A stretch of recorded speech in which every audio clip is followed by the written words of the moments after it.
Talking Films. This is a podcast by DokuFest. Tune in to discover more about documentary film and filmmakers. I'm Aleksandra, your host. Hello everyone, I'm happy to welcome you to another episode of Talking Films here in Prizren at Doku Cafe. And with me is Ilir Hasanaj. Welcome. Thanks for having me. Would you like to introduce yourself in a couple of words? I'm Ilir Hasanaj. I am a film director, and I was born in Kosovo, and then in the 90s my family went to Switzerland, and I have these both worlds intertwined inside of me. We'll talk about that later, for sure. As a starting question, as to all our guests, I would also like to ask you, how was your trip to Prizren? Good. I mean, it's very, very warm. It's very hot. It's a difference because I live in Bern now, and there it's in Switzerland. Yeah, in Switzerland it's all the time raining, and so I liked it at the beginning, and now it's getting a You're bit suffering. We're all suffering here, believe me. Yeah. Still, you managed to bring us your new short documentary, Workers' Wings, to DokuFest, which was already screened, also more than once, I think. Yeah. Yeah.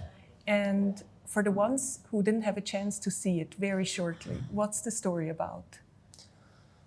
In the film, we see three laborers, physical workers, who had an accident from different parts of heavy work. One worked in a flour factory, another in the mine, and another one in construction.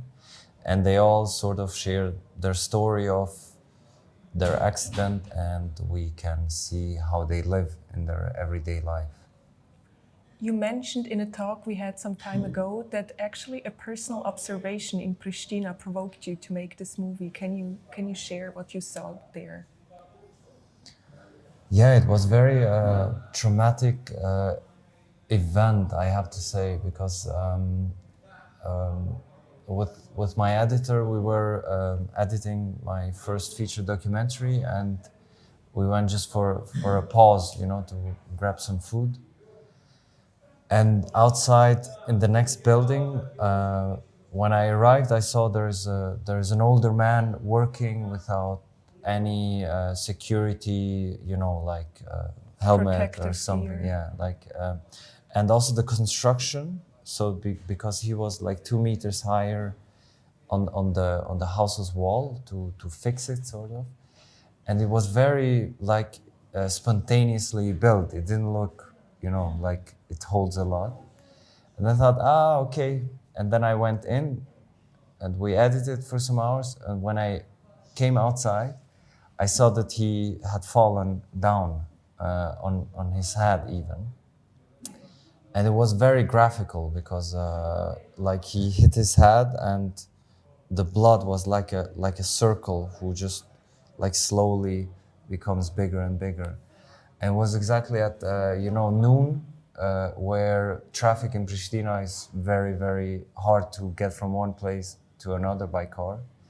And so the emergency, it never arrived, and we just had to wait and wait. And this moment, it was, like a bad dream, because the man was crying in pain, and we had to wait.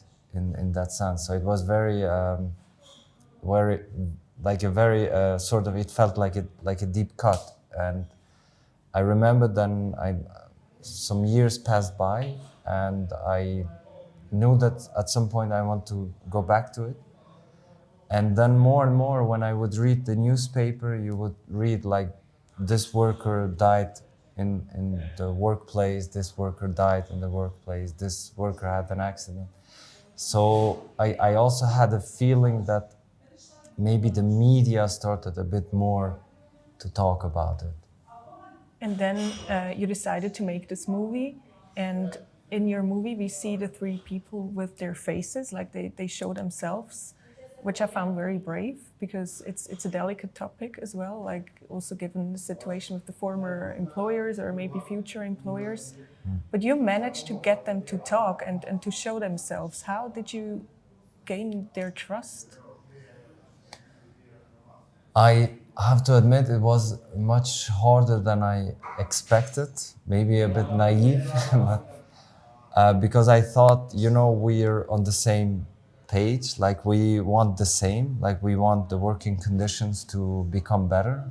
And, like I thought I would gain their trust faster, but it was differently because, of course, they have their own trauma that they went through, and it's usually it's very hard for them because they had a good, usually an okay or a fine relationship inside of that company. So like you work for a long time, you know each other, you become more or less closer, and it's also with the people that you work in that place. And very often it's also their cousins, or it's most people from the village. So it's like, it's like very a bonding circle.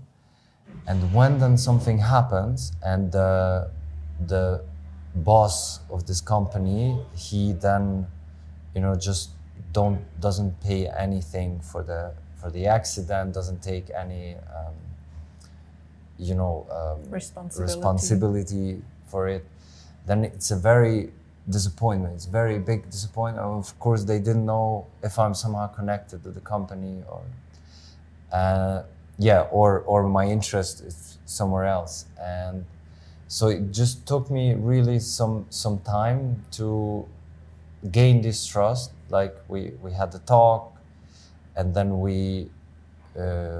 I took also the cameraman with me. It was a very slow process, but I think the hardest was to find them and to at least see a door that is a bit open, that they are at least 1% maybe interested in doing something. And so I had to search along, and also my research team, they took the extra mile.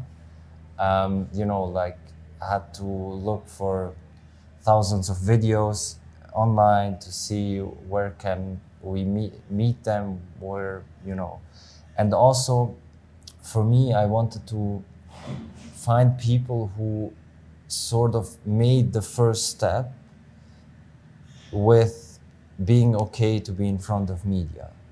Like they weren't like superstars or something known, because then when I knew that they took the first step in talking in front of a camera, then I sort of knew that they had this 1% of wanting to show, and that it's very important that I don't sort of, like just use it for the film, but I can also sense a certain interest that they also want to talk about. And they're actually okay with it. Yeah. In the movie, we hear very few sentences at the end. Like it's not that someone talks through the whole movie or that they speak a lot, but I was amazed how much is said in these few words, like literally everything basically, and it pains you to watch, and it's just incredible or unbearable to hear them talking in these few words. I wondered, were they also not speaking a lot to you, or did you just take very few pieces of the interviews or the statements? No, they talked a lot. I mean, usually first thing is always this, finding connection, building sort of this relationship or friendship. And then after, I only do an interview with the microphone. Like I really, it's very important to keep this intimacy and to create a space where you feel free. And I like it to have an interview which feels like a talk. It's not an interview, but it's really more just tell me what happened. And the interview, I mean, the longest almost went for 3 hours. Oh, wow. So it's a lot that they said, and I was just, you know, like, I know that it takes a certain time to get into this space of what happened, and to really like sort of free yourself from, should I say this or should I say that? But I think I wanted to really just use minimal words and let the film visually tell it, and really everywhere to just refrain from saying more than is needed. And for example, we even have a sentence in one of the workers, he was hit by a locomotive in the mine, by a train, sort of, by a wagon, it's actually. Yeah. We see his scar, right? Yeah. And you know, and before we had the full sentence, like he would say, I was hit by a wagon and it hit me here and destroyed. And then we decided with Enis, the editor, that actually we don't need it. We have to take it away, the second part, and you just see it.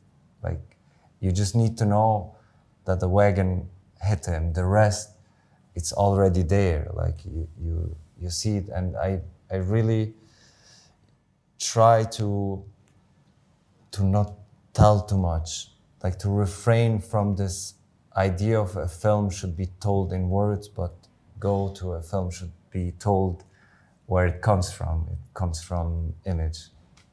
You chose a very particular approach in the imagery. It's a very experimental movie. It has very special colors in it, also very special rhythm of the footage we see. How was your reasoning behind it, that this goes well with construction workers, which maybe on the first glimpse I would say is a very down-to-earth business, and maybe not the first place where I would think of very innovative imagery? How did you get to this point to combine these two things in the way you did?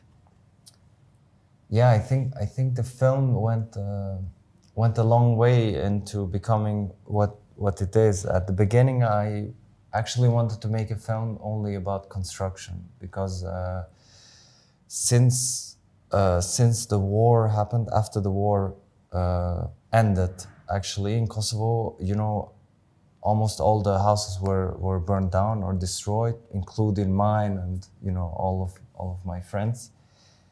And I know that what really boomed, of course, was construction work. So since very small, I remember the workers and their hands and their eyes and their faces, you know, obviously. And when I saw that it's really getting really hard, and to just make it about construction, and actually the same habit is also on different labor work. You know, like I started to research and read about it, and you know, like the same issues they have in the mines, the same issues they have in metal factories. So everywhere where is a certain risk of you know, losing your life.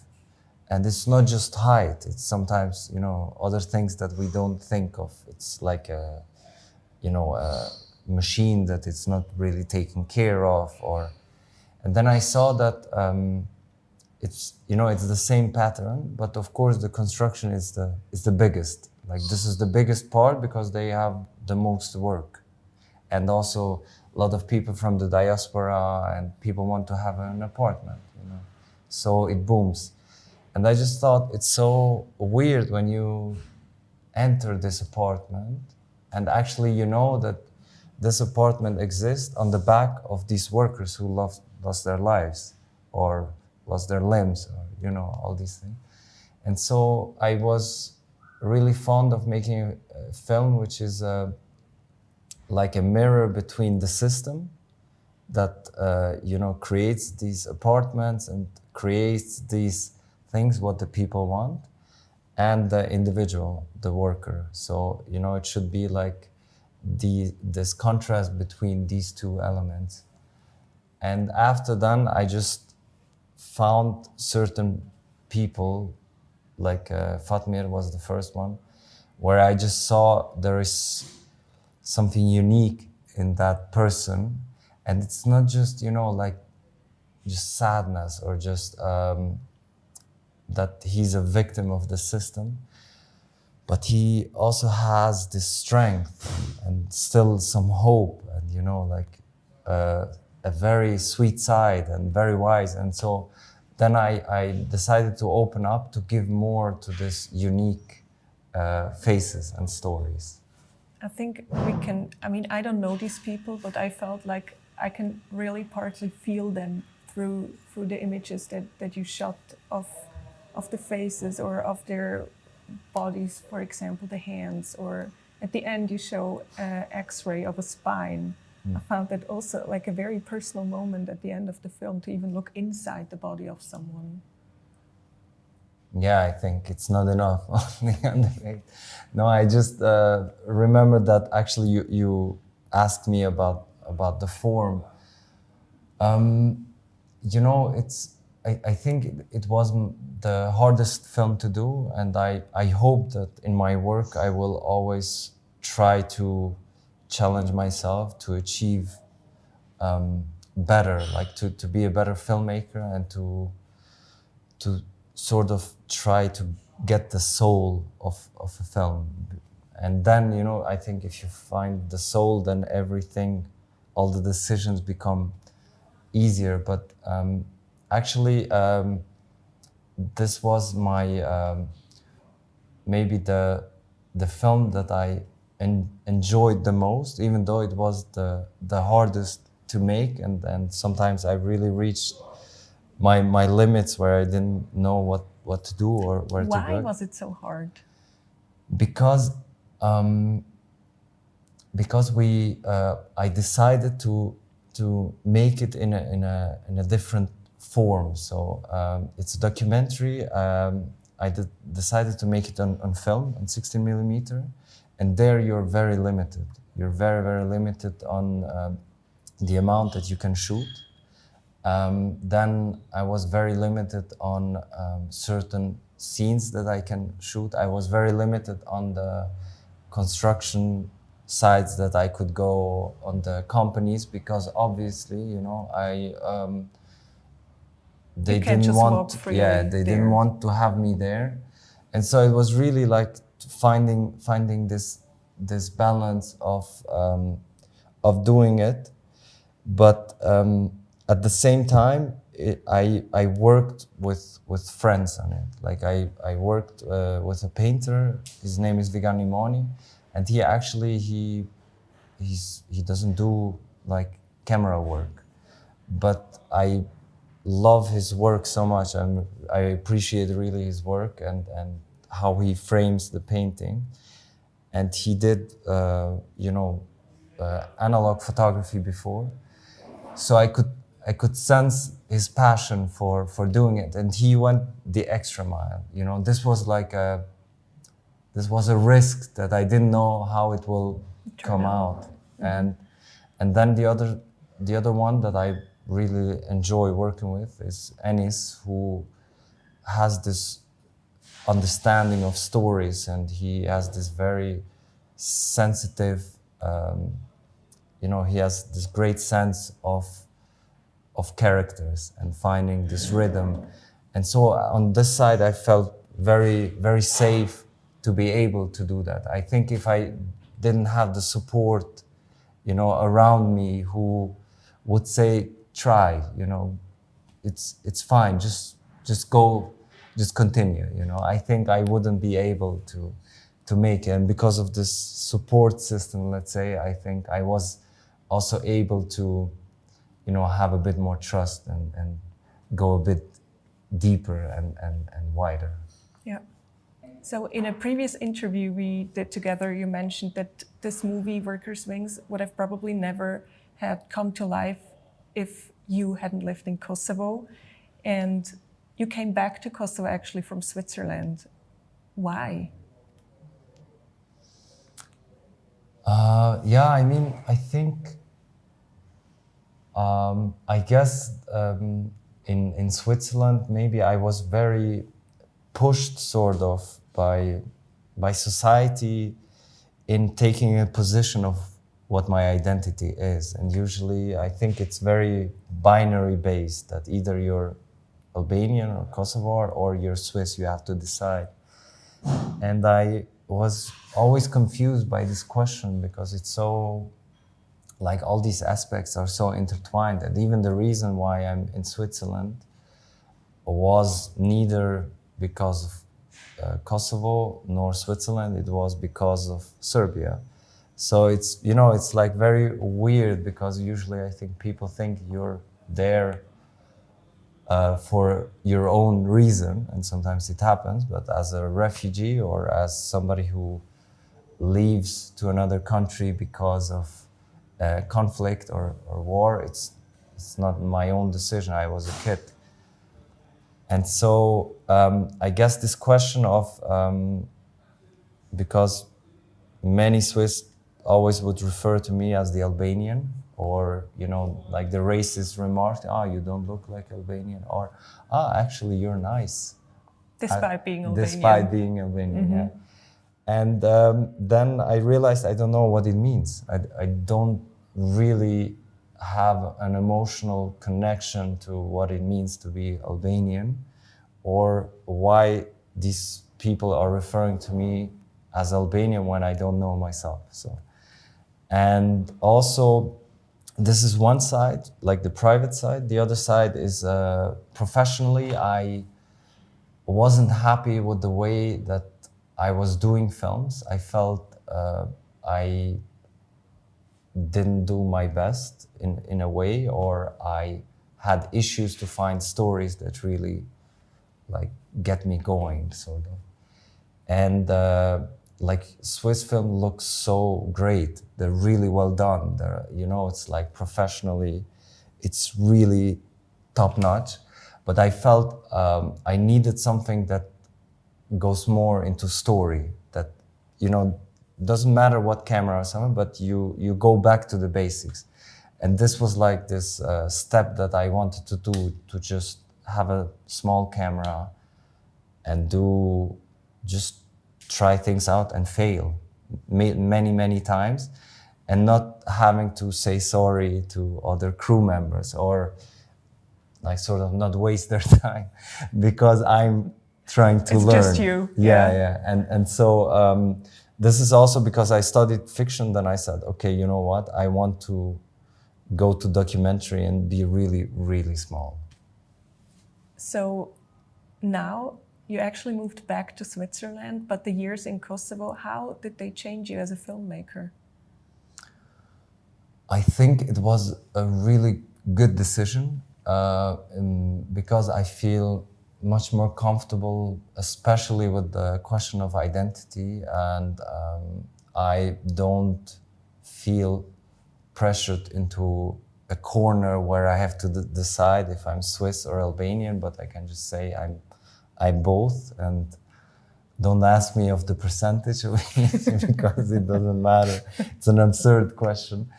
And yeah, I think this was very important to sort of have, you know, get this tie away about identity.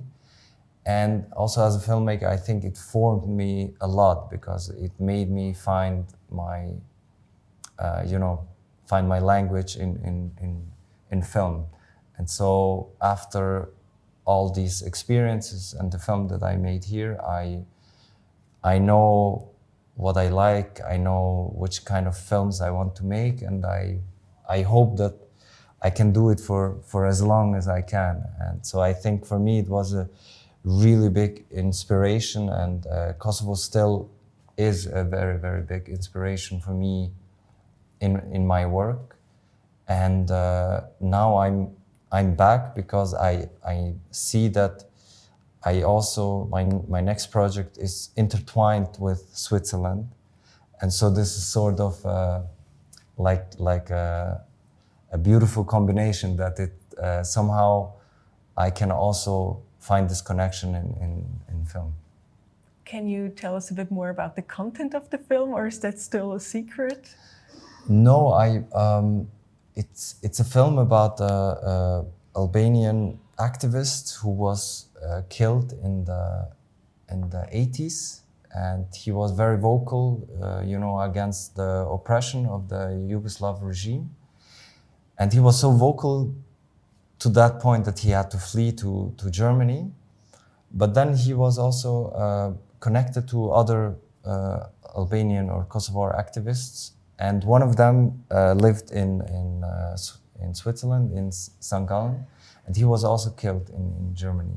So this killing of the Yugoslav Secret Service, they suppose it never got, justice served in that sense, but it's very connected to Switzerland and why it was possible to do that. So I'm really looking forward to meet a person which doesn't exist anymore, but I try to have a conversation sort of, and to meet them and to see what happens, because also very often I think in Kosovo people try a bit to talk about Kosovo after the war, as if the resistance, started, or the existence. But actually what happened before, it has a lot to do.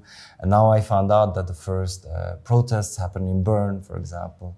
There were also Swiss friends of them who also helped organizing or, being very supportive, and they became also activists themselves on behalf of Kosovo. So always you find some sort of connection. And it's a feature film, right? Yeah. So we're very excited. We're waiting to see this new movie, and all the best for the process. And thank you so much that you were with us here today. Thanks, Alex. Yeah, it was nice. Find all the episodes of our podcast on YouTube. Share the episodes with your friends and make sure to follow DokuFest on social media. Organization of this podcast, Blerina Kanxha and Samir Karahoda. Production, Flutura, Balaj. And I'm your host, Aleksandra Hiltmann.